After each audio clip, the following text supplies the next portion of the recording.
SBR Forum Videos. I'm Peter Loshak. Iona and Manhattan are the two top choices in the MAAC tournament. Currently at Heritage, Iona is plus 170 to win. Manhattan's plus 180. And at those odds, I do think that Iona has the better value, although that's just a very lukewarm lean.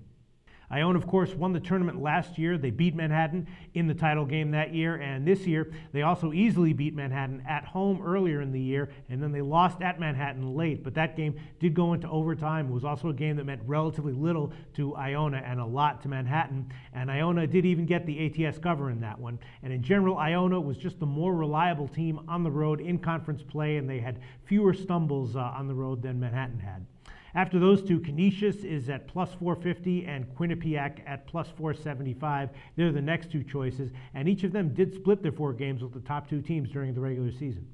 And Canisius was, in fact, a great bet on the year. They were 18-10 against the spread overall, and that was easily the best ATS record in the conference during the regular season, and much better than the other 3 top teams who were all around 500 ATS. But out of those 4 top choices at those odds, my pick would still have to be on Iona at plus 170. It is worth noting, though, that the top seed has lost to the number 4 seed in the MAAC tournament in each of the last 3 years, and this year Iona would get a tough number 4 seed opponent in Canisius. But I think Iona ultimately has too much offense and they run it too efficiently for me to want to go against them this year at those odds.